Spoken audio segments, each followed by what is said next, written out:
Tout ce qui était directement vécu s'est éloigné dans une représentation. L'expérience directe de la vie a été éclipsée par des représentations médiatisées et des images spectaculaires séparant l'individu et son expérience directe du monde. La passivité induite par cette société du spectacle crée des individus de plus en plus spectateurs de leur propre existence plutôt que des acteurs engagés. Ce phénomène que nous décrit Guy Debord s'est étendu à travers toutes les sphères de la société, s'étendant aujourd'hui jusqu'à atteindre les relations hommes-femmes.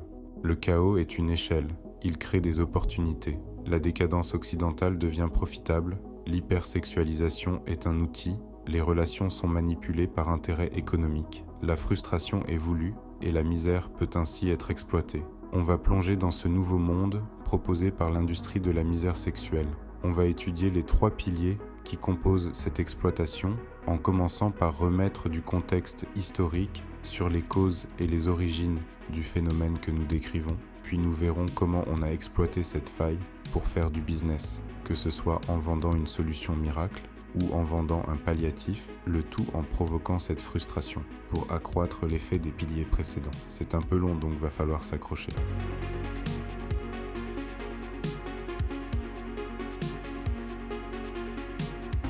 Remettons alors du contexte historique pour comprendre comment les normes socio-sexuelles ont évolué et comment elles ont laissé le champ libre au système de consommation, jusque dans la sphère de l'intime.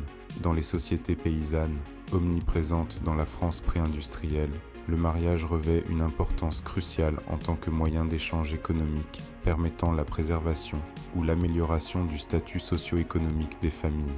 Les stratégies matrimoniales se basent sur 2 principes. La rivalité entre l'aîné et les cadets, ainsi que la distinction entre mariage de bas en haut et mariage de haut en bas. Les familles bourgeoises s'associaient avec d'autres familles bourgeoises pour conserver leurs richesses. Les pauvres cherchaient à conserver leurs propriétés au sein de leur famille. Pendant des siècles, le mariage est considéré comme une institution essentielle pour la stabilité des familles, et la vie des jeunes époux n'est pas primordiale. En théorie, le patrimoine est entièrement légué à l'aîné, qui se trouve lié à la terre, et au nom des parents afin de préserver le patrimoine familial. D'autre part, les mariages trop inégaux sont à éviter. La plupart des échanges sont conclus entre des familles, dont le statut dans la hiérarchie sociale est plus ou moins similaire. Toutefois, au cours des années 1960, ces traditions semblent céder la place à une nouvelle opposition entre le bourg et les hameaux, marquée par l'émigration croissante des femmes vers la ville. À mesure que les femmes quittent le paysage rural, les héritiers restent célibataires, incapables de trouver un partenaire pour partager leurs terres. Cette conversion collective est le produit d'innombrables conversions individuelles qui s'exercent en premier lieu sur les individus les moins attachés à l'ancien système. Ici, les femmes et les cadets sont logiquement désignés. Ils désertent la terre paysanne et se laissent séduire par l'univers citadin. Ils délaissent le travail au champ pour privilégier un travail salarié du tertiaire, certes impersonnel, mais qui leur procure d'autres privilèges. Les femmes deviennent des vecteurs clés de l'influence citadine, introduisant des idées urbaines dans le monde paysan et contribuant à une transformation sociale. L'ouverture du monde rural au monde citadin a entraîné l'apparition d'une concurrence brutale et inégale visible dans les bals au cours desquels le paysan, trahi par ses habitus corporels, la façon qu'il a de se tenir et de se vêtir par exemple, est jugé inférieur sur des critères urbains. Le paysan en salopette et qui sent le foin n'a aucune chance avec une femme mondaine, éduquée et plus raffinée. Le plus adapté au monde rural traditionnel devient alors le plus inadapté au monde urbain moderne. La société paysanne, désormais intégrée à un espace social plus vaste, adopte des principes anciens pour naviguer dans ce nouveau monde. La domination urbaine a des conséquences dévastatrices, menaçant l'existence même de la maison paysanne. D'après vous, entre le jeune paysan et le jeune bourgeois d'une grande ville, élevé dans les salons au contact des femmes et des livres, habitué dès sa préadolescence au boom, aux chambrées mixtes et permissives, à qui les boîtes sont ouvertes dès 16 ans par la réputation de papa, sans parler des week-ends et des vacances entre ados à la maison de campagne désertée par les adultes, qui est naturellement le plus habile pour séduire les filles. L'hégémonie du monde urbain sur le monde rural entraîne nécessairement une restructuration du mode de consommation des relations intersexuelles. Les critères qui déterminent le potentiel matrimonial entre deux personnes ne sont plus du fait de la famille, mais des options, des intérêts des deux parties prenantes et de leur attirance mutuelle. Couplée aux libéralisations du marché des rencontres, cela entraîne fatalement une disproportion des intérêts personnels de consommation par rapport à la stratégie socio-économique des familles initialement présentes dans les sociétés paysannes. Le désir prend une place désormais majeure dans le choix du partenaire, ce qui était secondaire dans les sociétés paysannes traditionnelles. Certains disent même que le mariage d'amour est une invention du XXe siècle, mais on reviendra dessus un peu plus tard. La libéralisation d'un marché engendre une concurrence accrue en levant les barrières à l'entrée, en réduisant les réglementations et favorisant l'innovation. Elle stimule la créativité et l'efficacité des acteurs existantes, incitant chacun à améliorer constamment ses stratégies de séduction afin de demeurer compétitif. Chacun des acteurs n'a plus à se limiter à un mariage, à un partenaire. Tout le marché leur est, en théorie, accessible. Tout est permis. L'absence du rôle des familles dans la sélection du partenaire renforce les désirs personnels de la personne. Chacun veut alors pouvoir maximiser sa stratégie de reproduction. On cherche ce qu'on veut, ce qu'on désire, pas ce qu'il nous faudrait. Les femmes cherchent les meilleurs hommes et les hommes cherchent le plus de femmes. En effet, puisque chacun veut plus que ce qu'il n'est raisonnablement censé avoir, une compétition s'instaure. Chaque acteur doit alors nécessairement se démarquer des autres acteurs qui veulent eux aussi la même chose. Le mariage, c'est du 1 pour 1. Quand le marché est libre, il n'y a pas de limite. De plus, avec le progressif exode rural, la libéralisation diversifie et centralise la composition du marché urbain, renforçant ainsi la rivalité entre les participants. Cette dynamique concurrentielle conduit souvent à une allocation plus importante des désirs sexuels comme étant le point central de la prise de décision, à des exigences plus adaptatives pour les hommes et plus hautes pour les femmes, à une approche bien plus stratégique de la satisfaction de ces désirs, le tout en accord avec la position hiérarchique des acteurs. Même si en apparence la libération d'un marché et la concurrence permet une amélioration globale de la qualité des biens et services offerts, bénéficiant finalement aux consommateurs, dans l'étude concrète des choses et non dans ce qu'on aimerait qu'elles fassent, c'est l'inverse qu'on observe, particulièrement dans le domaine des relations intersexuelles. Le mariage engage deux personnes à passer leur vie ensemble, donc chacun cherche à faire en sorte que la relation se passe bien pour passer une bonne vie ensemble. Seulement, quand il n'y a plus d'engagement, il n'y a plus cette nécessité de maintenir une relation. On peut toujours trouver une autre relation en théorie. Les individus sont remplaçables, interchangeables. Chacun n'est de meilleure qualité que dans une démarche d'attirer les meilleurs ou le plus de partenaires, mais ne considère pas la qualité relationnelle comme une nécessité à entretenir, conduisant inévitablement en un délitement de la qualité générale des relations hommes-femmes dans une société libérée sexuellement. L'essentiel de l'effort se concentre sur la capacité à trouver un partenaire satisfaisant et non sur la capacité à entretenir une relation. De ce fait, le point déterminant dans la sphère sexuelle est la capacité à attirer de nouveaux partenaires. La relation entre les deux sexes consiste essentiellement en un balai incessant entre la relation et la recherche d'une relation. Sauf que les intérêts divergents entre les hommes et les femmes ont eu pour conséquence d'avoir un rapport de force inégal dans cette recherche de partenaires. Les hommes ne sont pas très exigeants et cherchent avant tout une partenaire, alors que les femmes cherchent ce qu'il y a de mieux, quitte à rester seules si ce mieux ne se présente pas. Tout comme le libéralisme économique, le libéralisme sexuel permet des phénomènes de paupérisation. Certains faisaient l'amour tous les jours, d'autres 5 ou 6 fois par jour, d'autres jamais. En fait, ce libéralisme n'a favorisé que les hommes les plus attirants et les femmes qui ne se rendent disponibles que pour ces hommes qui les attirent. Certains avaient une vie sexuelle épanouie, d'autres étaient réduits au plaisir solitaire faute de mieux. Tout est permis, mais rien n'est possible. Le capitalisme cherche naturellement à étendre son influence jusqu'à atteindre les sphères les plus intimes de chaque humain. Jusqu'au XIXe siècle, on utilisait essentiellement une main-d'œuvre masculine agraire et artisanale, travaillant des heures durant dans les usines ou dans les champs. Avec la révolution industrielle, le secteur du travail en Occident a évolué. Nous sommes passés à une société commerciale et industrielle.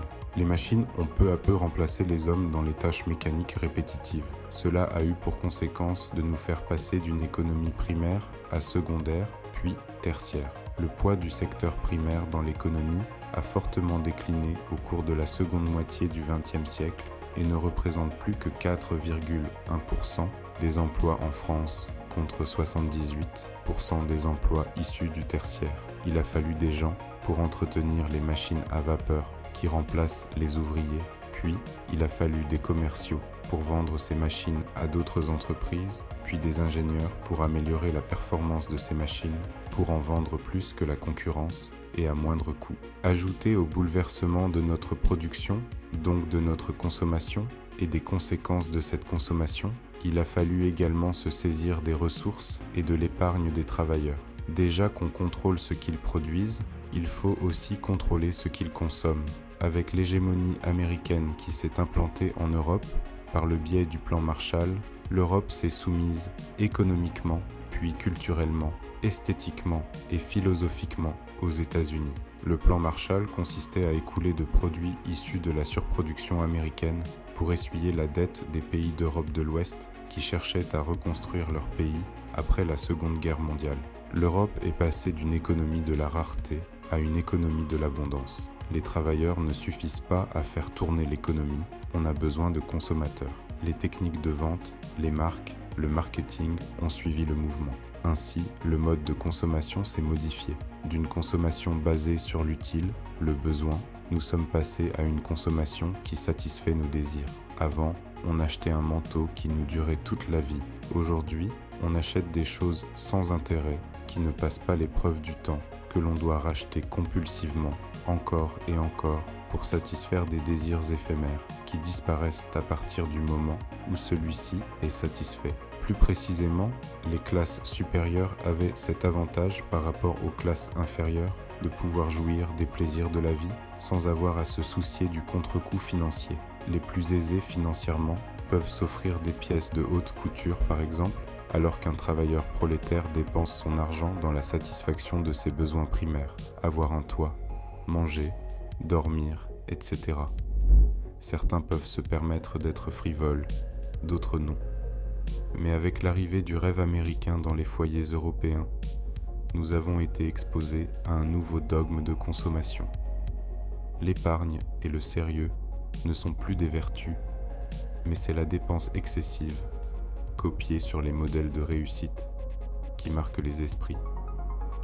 Les pauvres veulent paraître riches, sans l'être, et eux aussi veulent pouvoir dépenser sans compter, tout du moins en donner l'image. Ce que l'on consomme finit par permettre de définir qui nous sommes. Dans les films, les gens cool fument, donc on fume pour s'attribuer cette image cool sans l'être réellement. On achetait du Gucci avec la moitié de son salaire pour renvoyer l'image que l'on peut se permettre de dépenser sans compter. Ou encore, on achète un jean parce que les bad boys portent des jeans et que l'on veut paraître anticonformiste. On vend un idéal, une image, une représentation, et la société nous permet de s'approprier cette image par la consommation. Le plan Marshall a été le déclencheur du remplacement de la société traditionnelle rurale par la société moderne américaine, caractérisée par l'immanence de l'économique et du culturel. L'avènement du poster, flipper, jukebox a permis de produire des citoyens consommateurs à qui il est plus facile de vendre les surplus alimentaires, vestimentaires, machinaux. Selon Kluskar, l'idéologie capitaliste promeut la frivolité en opposition au sérieux du travail et de la société industrielle. Dans ces nouveaux modèles de consommation, la relation qu'ont entretenue les hommes et les femmes a suivi le mouvement. L'accouplement n'est plus une affaire sérieuse, c'est une chose frivole. La relation est une affaire d'apparence, d'hédonisme, de recherche du plaisir, mais aussi de l'image sociale. Les couples se forment ensuite selon l'image que ce couple renvoie envers les autres. Si une personne se met avec une autre, elle espère que cette association améliorera son image et son statut social. Ainsi, les conditions de mise en couple intègrent ce rapport à l'image. Donc la mise en couple de deux personnes est déterminée par la manière dont les deux prétendants consomment. Le couple est devenu une extension de la consommation et n'est plus que superficiel. L'apparence compte désormais bien plus. On préfère quelqu'un qui a l'air, mais qui n'est pas, plutôt que quelqu'un qui est, mais qui n'a pas l'air. La consommation s'intègre profondément dans le marché des rencontres. On consomme pour renvoyer une image de nous-mêmes qui plaît, qui attire. Aujourd'hui, beaucoup de gens achetaient des vêtements et des voitures de marque pour impressionner les femmes et espérer augmenter leurs chances avec elles. Le système consumériste s'est immiscé dans notre quotidien afin de nous faire acheter des biens ou des services qui répondraient à ce besoin. Les hommes cherchent un moyen de trouver un partenaire féminin. La publicité leur promet des résultats s'ils consomment. Le capitalisme consumériste façonne un individu infantile dont il a besoin pour se reproduire. Il interpelle l'individu en consommateur, lui enjoignant de consommer tout de suite, quelles qu'en soient les conséquences sur soi, sur les autres et sur l'environnement. Le capitalisme de la séduction exacerbe les pulsions en les canalisant vers la consommation. Son idéal est l'individu perméable à l'injonction publicitaire, celui qui n'a pas encore développé de défense contre sa propre vie pulsionnelle. En d'autres termes, l'idéal du capitalisme, c'est donc l'enfant. En résumé, les gens n'achètent pas ce qu'ils aiment vraiment, mais uniquement ce qui va renvoyer une bonne image d'eux-mêmes. Les réseaux sociaux ont intensifié ça. Le désir, autrefois perçu comme transgressif, a été intégré dans la logique capitaliste. Le désir devient alors un outil de consommation, alimentant l'industrie de la mode, du luxe et du divertissement. La société a beaucoup évolué et en parallèle, le marché des rencontres s'y est adapté. L'avancée majeure est l'arrivée puis la démocratisation d'Internet en France, accompagnée de toutes les technologies qui nous gravitent autour. Ce qui fait que le marché, déjà libéral, est en quelque sorte devenu néolibéral. C'est un phénomène que nous avons déjà décrit ici. Ce changement a profondément bouleversé la manière dont nous communiquons et interagissons, et par extension, dont nous rencontrons un partenaire. Les lois du marché se sont rigidifiées et ont creusé l'écart qui sépare ceux qui réussissent et ceux qui échouent. Par extension, le capitalisme a pu étendre son influence et a trouvé de nouveaux moyens de profiter de la situation, car le chaos est une échelle. La libération sexuelle, qui devait être une conséquence de la libération sociale, n'est en fait qu'un moyen de cacher sous le tapis l'aliénation sociale. C'est le premier pilier de l'exploitation, la consommation, comme moyen d'existence sur le marché des rencontres. Maintenant, on va voir comment ceux qui veulent mais ne peuvent pas rencontrer d'autres personnes doivent faire face au second pilier de l'exploitation, qui est une conséquence du premier. La libéralisation des marchés des rencontres a fait croître la compétitivité entre les hommes puisque les femmes ne sont intéressées que par le haut du panier. Pour se démarquer de la concurrence, ils doivent mettre la barre très haut. Le mariage n'est plus la norme et l'engagement dans une relation sérieuse ne commence vraiment qu'à 30 ans. Cette période laisse un battement de plusieurs années pendant lesquelles les hommes et les femmes sont disponibles et pendant lequel il y a une forte concurrence intersexuelle, c'est-à-dire entre personnes du même sexe. Les gens cherchent quelqu'un qui leur plaît. Disons qu'une personne sur 5 a un profil attirant, alors il faut, pour chaque personne, maximiser le nombre de personnes avec lesquelles entrer en contact, dans l'espoir qu'il y ait une personne intéressante dans le lot. Le marché actuel ressemble à ce balai incessant dans lequel tout le monde cherche à maximiser son exposition, dans l'espoir de trouver quelqu'un, mais sans jamais le trouver. Car pour pallier au manque de rencontres et de relations intersexuelles, on vend des services, des intermédiaires. C'est le deuxième pilier de l'exploitation. Il s'agit d'une prestation qui consiste à mettre à disposition une capacité technique ou intellectuelle et à la fourniture d'un travail directement utile pour l'usager, sans transformation de matière. Dans le domaine des relations intersexuelles, il s'agit de mettre en relation des hommes avec des femmes, ou du moins les laisser penser que ces services le permettent. La libération du marché a permis à de nouvelles industries de se créer pour répondre à cette instabilité pré-trentaine. Écoutez juste. Comme tous les lundis matins, vous avez du mal à vous motiver, du mal à aller travailler. Vous vous levez de votre lit mais votre cœur reste lourd, plombé par la routine. Les jours se succèdent et se ressemblent. Une monotonie insidieuse s'est installée dans votre vie. Vous vous demandez parfois ce qui vous manque. Pourquoi chaque journée semble être une copie, d'une copie, d'une copie. Peut-être avez-vous oublié ce que c'était que de ressentir le frisson de la nouveauté, de partager des moments intenses avec quelqu'un qui vous comprend vraiment. Peut-être avez-vous oublié que la vie peut être excitante, palpitante, lorsque vous avez quelqu'un à vos côtés pour la partager.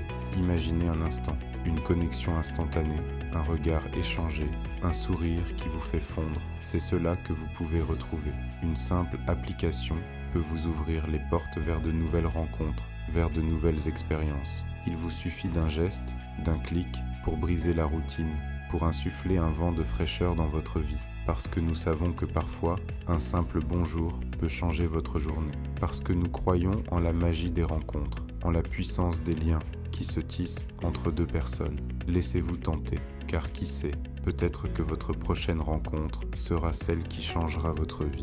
Téléchargez dès maintenant notre application et laissez-vous porter par la magie de l'amour. Voilà en quelques secondes comment on peut convaincre un homme esseulé lambda d'installer notre application de rencontres fictives.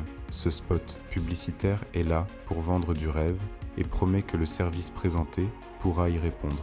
Les applications de rencontres font partie de cette gamme de produits développés pour répondre à cet impératif selon lequel les hommes ont envie des femmes. Puisque la situation actuelle ne permet plus de remplir ce vide, tout du moins ne permet plus de le garantir, le vide a été rempli par des produits tiers répondant à ce besoin. Ces services s'intègrent particulièrement dans le contexte actuel puisque notre économie est prédominée par le secteur tertiaire. Le marché des services peut se décomposer dans plusieurs sous-catégories. Services d'intermédiation, c'est le terme générique pour désigner une activité ou une entreprise qui met en relation deux parties. Par exemple, Tinder, facilitateur, si le rôle principal du service est de simplifier ou d'accompagner l'accès à un objectif, par exemple les coachs en séduction, plateforme de mise en relation, si le service est numérique ou fonctionne comme une infrastructure pour connecter directement les parties, par exemple Tinder encore une fois.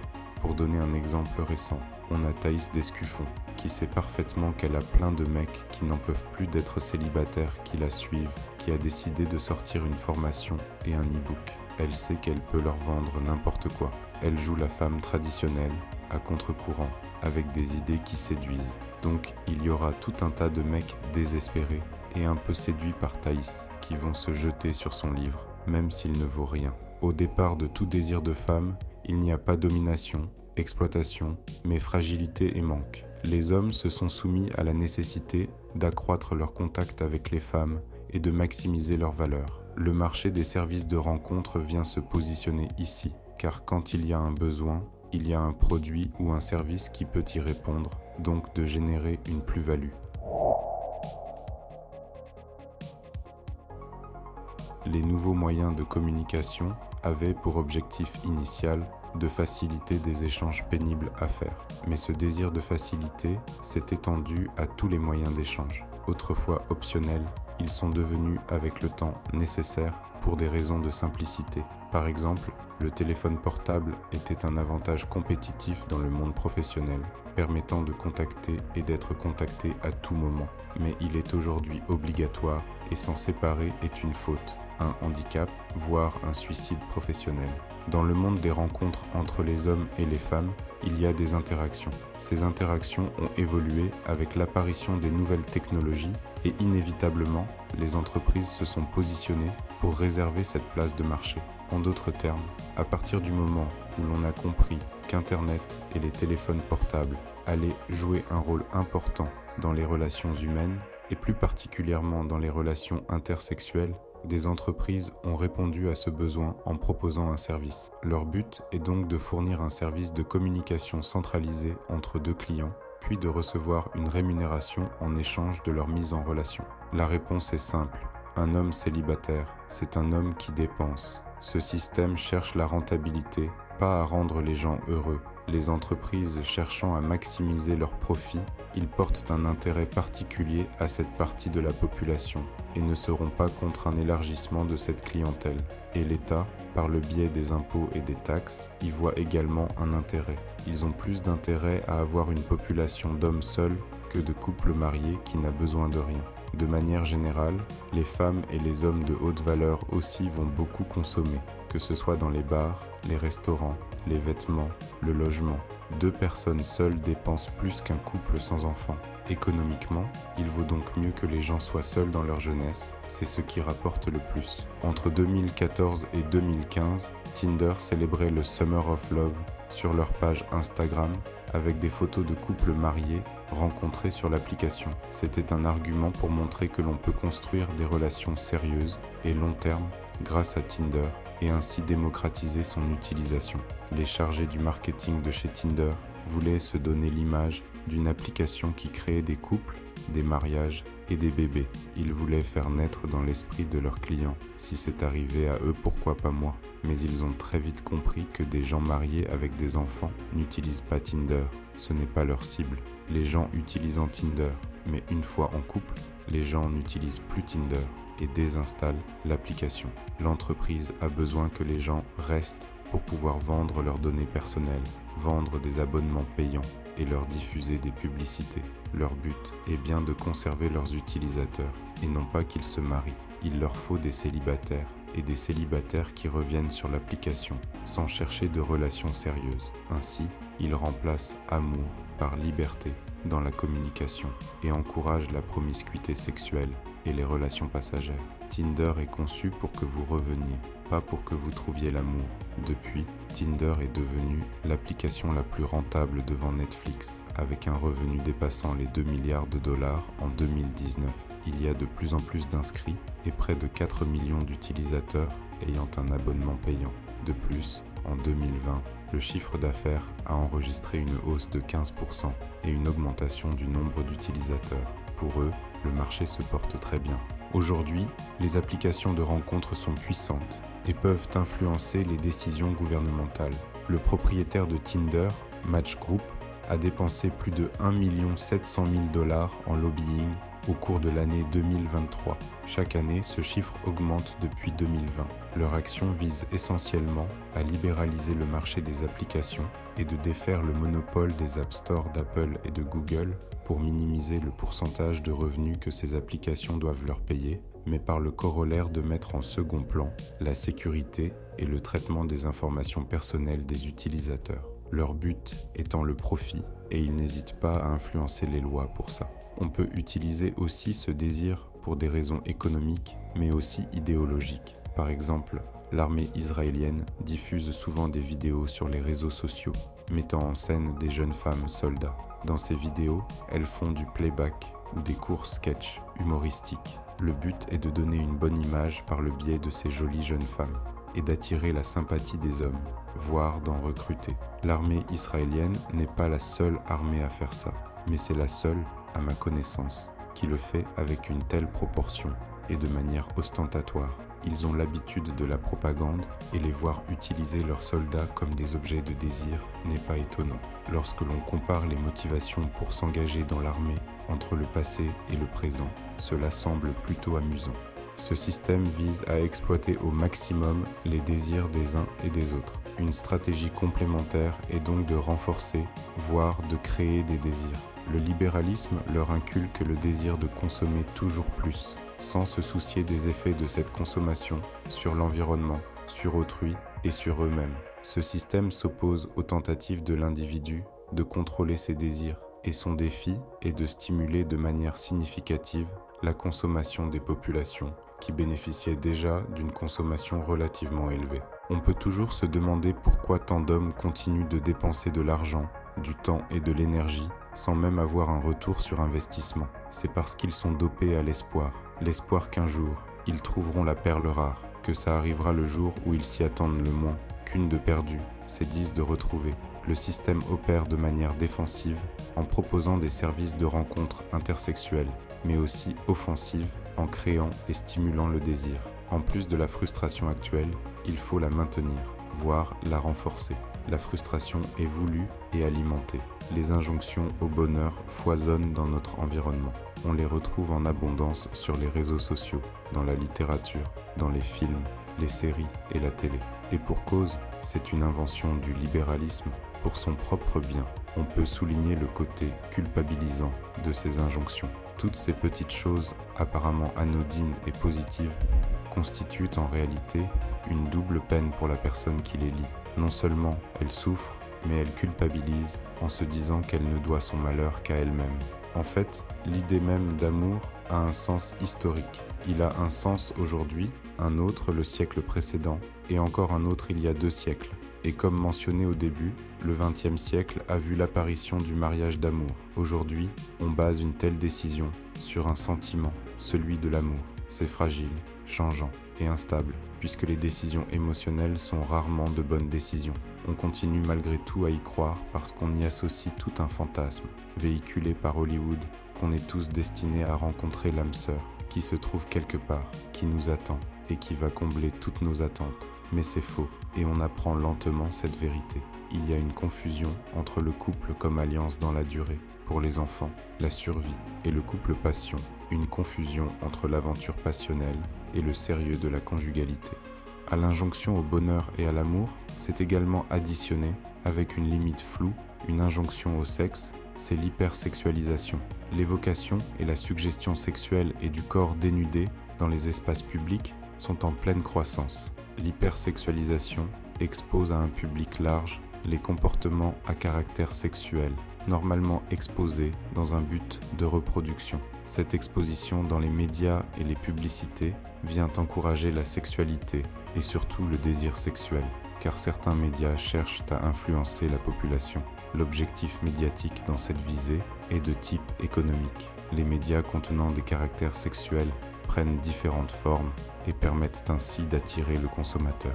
Sauf que cet appel constant aux instincts primaires des hommes a des conséquences. Être submergé de contenu sexualisé fait naître ou accroît le sentiment de frustration sexuelle. Même si on peut s'accorder sur le fait qu'il y ait un désir naturel présent chez les hommes, l'environnement dans lequel il évolue va plus ou moins influencer l'intensité de ces désirs. Ces comportements et ces désirs sont intentionnellement rehaussés. Mais ces incidences n'en sont pas pour ceux qui utilisent ces techniques, ceux qui font ces publicités par exemple. En effet, plus les hommes seront désireux d'avoir une proximité sexuelle, plus ils seront sensibles à ce genre de contenu. En fait, c'est tout bénef pour eux. Et toutes les couches de la vente de biens et services ont adopté cette méthode imparable. Sur Twitch, les femmes ont par exemple compris que leur audience croît à partir du moment où elles se sexualisent. Les lois du marché étant ce qu'elles sont, les femmes avec peu de notoriété ont donc tout intérêt à suivre cette stratégie pour accroître leur audience, de s'aligner sur la concurrence, parce que celles qui ne le font pas seront vite oubliées. Tinder travaille avec des spécialistes du jeu vidéo pour savoir comment activer les mécanismes de frustration dans le cerveau des hommes. Quand ils ont identifié un profil susceptible de payer un certain montant ou ayant un certain niveau d'études, ils le rangent dans une catégorie où son profil apparaît moins.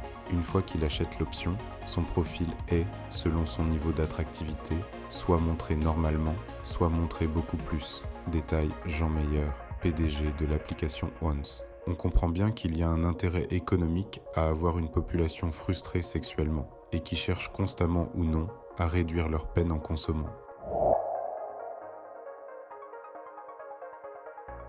Les hommes évoluent dans un monde dans lequel ils sont affaiblis et dépourvus de conditions dans lesquelles se battre, que ce soit pour des besoins primaires comme se nourrir ou idéologie comme une guerre. Il n'y a plus rien qui permet à l'homme de tirer une quelconque fierté. Il n'y a plus d'accomplissement. Tout ce que l'homme peut faire, c'est soulager son apathie en relativisant sur sa condition, en se disant que d'autres partagent sa souffrance. L'essence de son existence consiste à trouver des moyens détournés d'oublier sa condition, que ce soit par la consommation compulsive de biens inutiles, par la consommation excessive de produits audiovisuels ou par des activités divertissantes, impliquant souvent une consommation.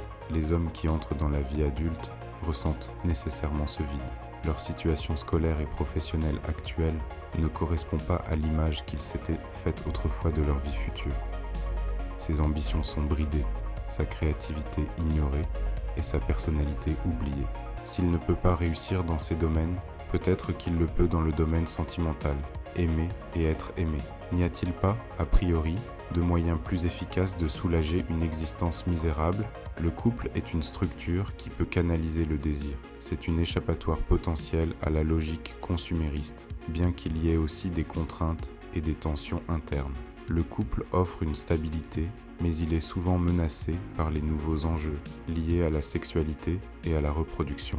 Contrairement aux histoires d'amour à la Cendrillon, le monde des rencontres est tout aussi illusoire que le reste. L'amour n'est pas transcendant, il est structuré par des règles et des principes, et ceux qui ne répondent pas aux critères physiques, biologiques, sociaux ou économiques ne peuvent pas entrer. Quel moyen pour un homme seul de s'approcher des femmes et de ressentir ce sentiment de proximité, voire d'intimité, sans approcher de femmes?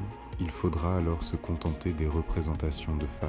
C'est notre dernier pilier de l'exploitation, le palliatif, la consommation spectaculaire. Le but n'est même plus de régler le problème, ni même de feindre de le régler, il s'agit simplement de calmer les symptômes. Le marasme ambiant sera toujours présent, mais son ressenti pourra être temporairement réduit, par la consommation notamment. Une représentation est une image, une construction mentale qui éloigne les individus de l'expérience directe et authentique de la réalité. Selon Debord, la société contemporaine se caractérise par la prédominance de ces représentations, qui prennent souvent la forme de spectacles médiatiques, de simulations, de fiction et d'images construites. La société moderne est devenue une société du spectacle, où les relations sociales et les expériences humaines sont remplacées par des spectacles à consommer. Ces spectacles, qu'ils soient diffusés par les médias de masse, la publicité, la politique ou la culture populaire, créent une réalité simulée qui remplace l'expérience directement vécue. Ces représentations prolifèrent, elles entraînent l'aliénation de l'individu vis-à-vis de sa propre vie et de son environnement. Ce sont des spectateurs passifs de leur propre existence, absorbés par les images et les récits construits par la société du spectacle, plutôt que d'engager activement avec le monde qui les entoure. La vie d'une personne est marquée par un enchaînement de situations, déterminées par un contexte et une ambiance particulière. La vie étant monotone, chaque jour finit par se ressembler, donc chaque situation se ressemble. Pour les situationnistes, comme Guy Debord, il s'agit donc de renverser cette monotonie en créant des situations stimulantes et marquantes, par le biais de la créativité, de l'aventure et de sortir de la passivité. Cette passivité est retrouvée dans le spectacle. Le spectateur est investi dans ce qu'il consomme, il s'attache au personnage et suit attentivement l'histoire, tout en étant passif. Le spectateur est passif tout en ayant l'illusion de l'activité par l'intermédiaire de ce qu'il consomme. L'homme moderne compense la médiocrité de son existence avec l'activité de spectateur. L'homme frustré compense l'inexistence de sa vie sentimentale en consommant du contenu dans lequel il peut se projeter et s'investir émotionnellement pour se donner l'illusion d'une intimité partagée. Ces divertissements affectifs ne sont disponibles que sous la forme de marchandises que l'on paye avec notre argent pour OnlyFans ou Mime par exemple, ou de notre attention étant de cerveau disponible pour YouTube ou Instagram par exemple. Ces marchandises, tout du moins, ces représentations de marchandises, ont toujours été contemplées et désirées au sein de la société, et nous projetons sur ces dernières l'illusion du bonheur. Nous sommes des spectateurs qui laissent défiler leur vie, confortés à rester passifs par des illusions. Les relations parasociales incarnent la logique spectaculaire où la représentation supplante le vécu et où les connexions humaines sont médiatisées et marchandisées. C'est une relation sociale à sens unique qu'une personne a avec une personnalité publique ou un personnage de fiction. Cette relation peut être amicale, sentimentale, amoureuse ou sexuelle.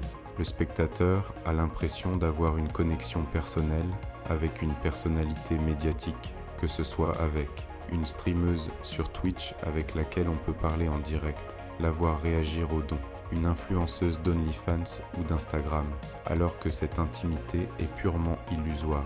Parfois c'est de la pure fiction, comme dans les films, avec une histoire d'amour où l'on peut s'identifier au personnage et vivre par procuration sa vie sentimentale.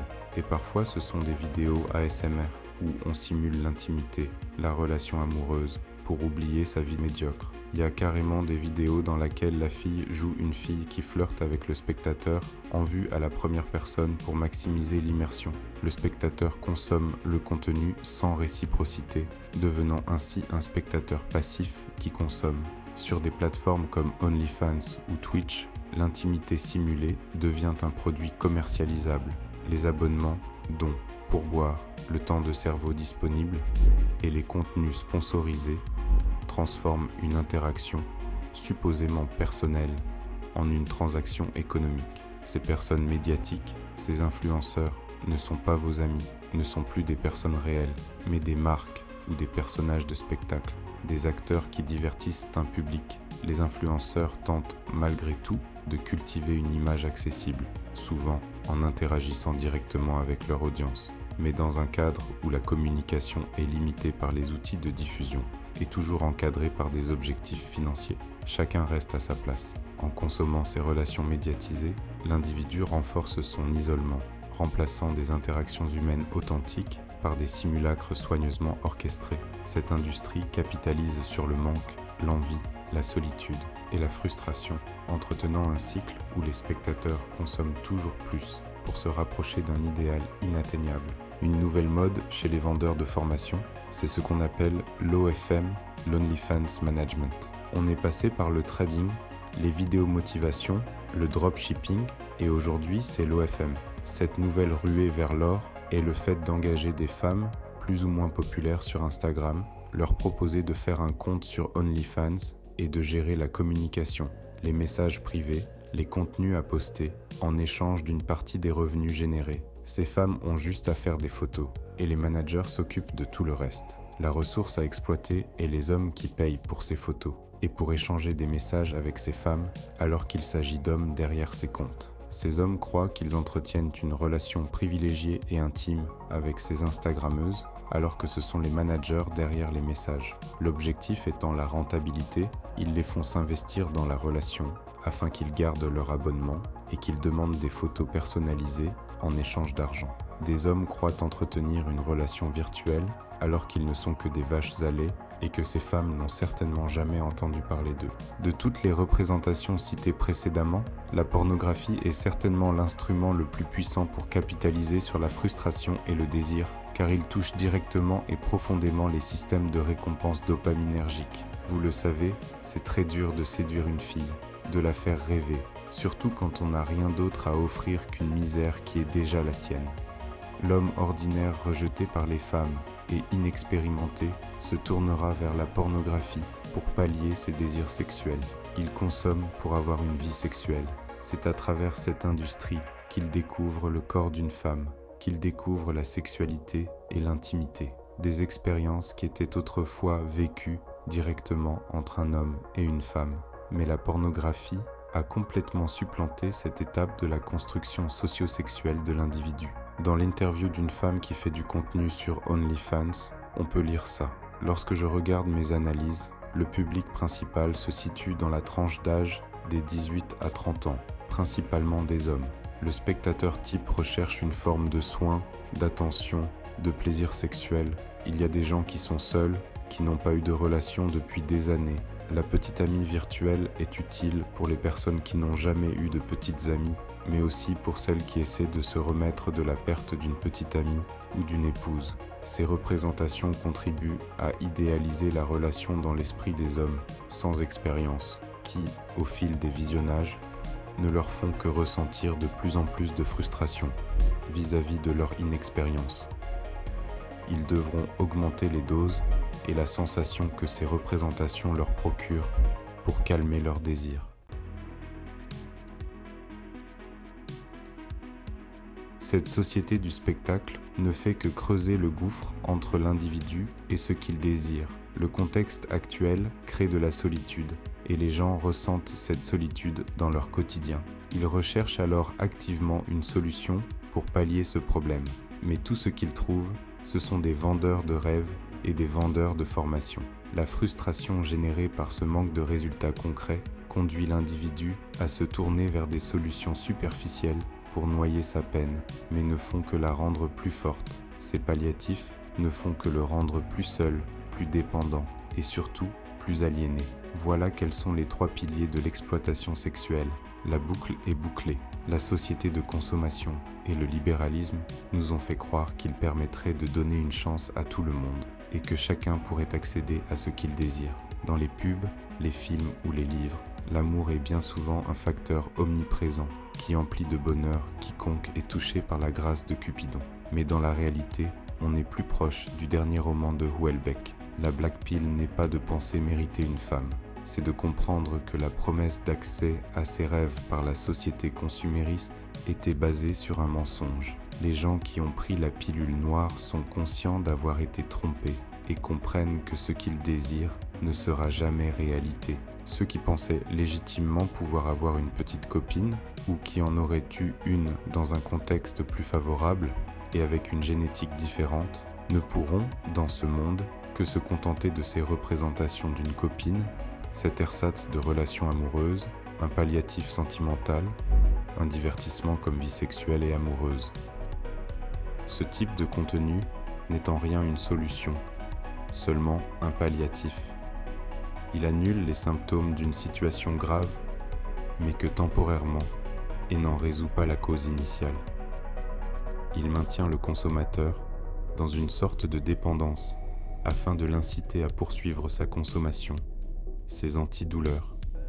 Et même s'il se sent bien sur le coup, le problème existe toujours. Les effets sont temporaires, mais le temps, l'argent et l'attention dépensés par ces hommes ne seront jamais récupérés. L'homme moderne est une vache que l'on traite jusqu'à ce qu'il ne reste plus une goutte, avec comme tranquillisant la sexualité par procuration, et avec la femme comme la récompense fantomatique. Peu à peu, plus le temps passe, plus les relations ont tendance à se virtualiser, à s'effacer dans des représentations et à mettre le flou entre le réel et le virtuel. L'homme moderne lambda n'est qu'une ressource qu'on peut exploiter, trahi par ses faiblesses, ses désirs et ses conditions matérielles d'existence. On considère souvent que le délitement des relations entre les hommes et les femmes, la baisse de la fécondité, le divorce massif, le célibat tardif comme un problème. Mais c'est une opportunité, pas pour nous, mais pour ceux qui peuvent en tirer de l'argent.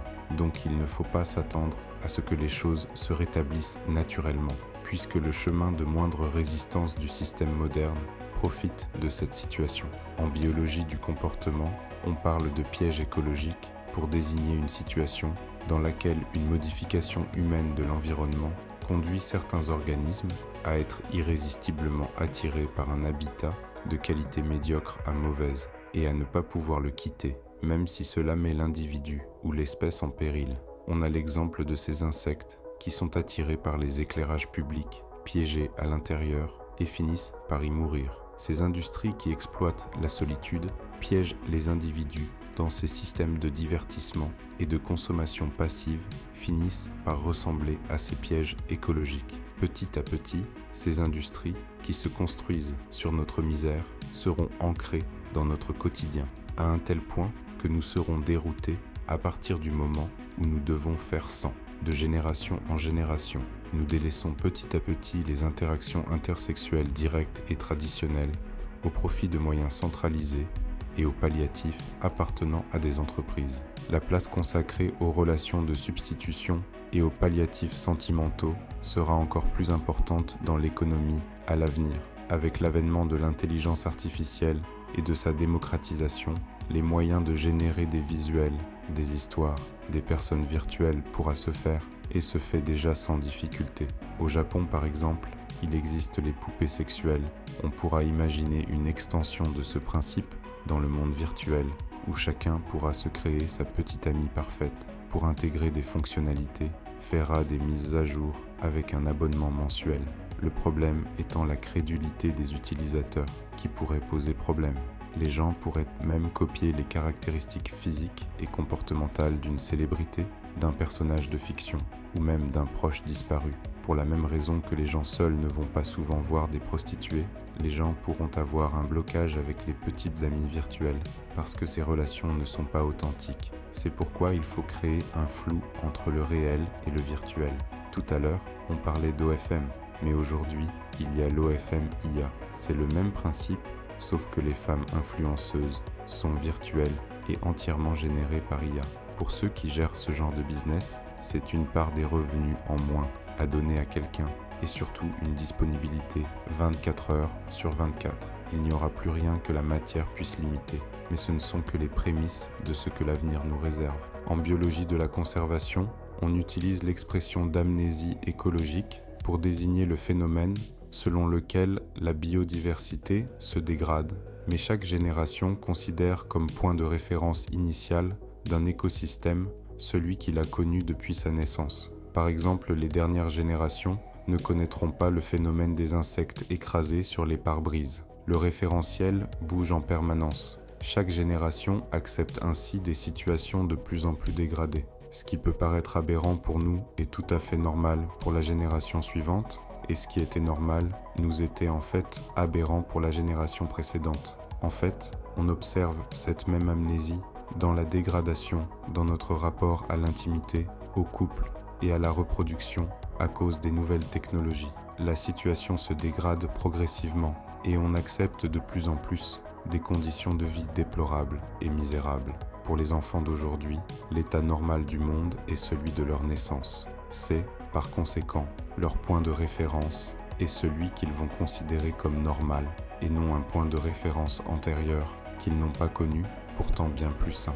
Donc ce système de consommation spectaculaire de la sexualité ne sera qu'une banalité complètement intégrée dans quelque temps. C'est pour cette raison qu'il est important de s'informer, de se cultiver, de savoir comment on pensait il y a 50 ans et comment on vivait, de comprendre que ce que l'on considère comme normal aujourd'hui ne l'était pas forcément autrefois. Il faut comprendre que nous sommes le produit de notre environnement et que celui-ci nous formate. Grâce à l'éducation, on peut, au moins en partie, se défaire de ces impératifs qui nous étouffent. On n'est peut-être pas responsable de notre environnement, de qui nous sommes, mais on est responsable de ce que l'on décide de faire, à partir du moment où l'on est éduqué sur ce qui nous entoure. À partir de là, on peut commencer à ranger son environnement et se défaire de ce qui nous exploite. Un jour vous allez mourir, et ce que l'on retiendra de vous, c'est ce que vous avez fait au cours de votre vie. Je vous laisse avec cette citation de Sartre. Le quiétisme, c'est l'attitude des gens qui disent « les autres peuvent faire ce que je ne peux pas faire ». La doctrine que je vous présente est justement à l'opposé du quiétisme, puisqu'elle déclare « il n'y a de réalité que dans l'action ».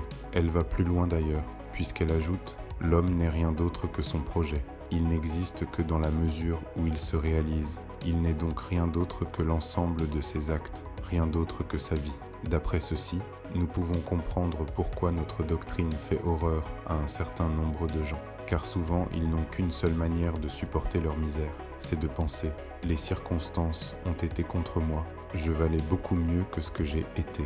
Bien sûr, je n'ai pas eu de grand amour ou de grande amitié, mais c'est parce que je n'ai pas rencontré un homme ou une femme qui en fussent dignes.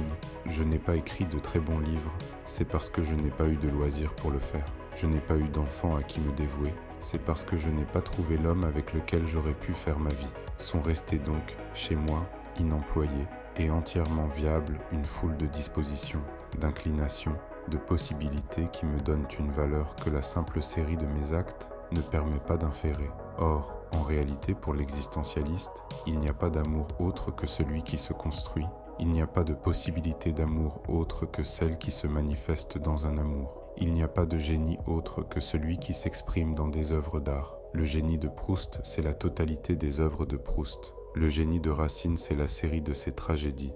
En dehors de cela, il n'y a rien. Pourquoi attribuer à Racine la possibilité d'écrire une nouvelle tragédie, puisque précisément il ne l'a pas écrite? Un homme s'engage dans sa vie, dessine sa figure, et en dehors de cette figure, il n'y a rien. Évidemment, cette pensée peut paraître dure à quelqu'un qui n'a pas réussi sa vie, mais d'autre part, elle dispose les gens à comprendre que seul compte la réalité, que les rêves, les attentes, les espoirs permettent seulement de définir un homme comme rêve déçu, comme espoirs avortés, comme attentes inutiles.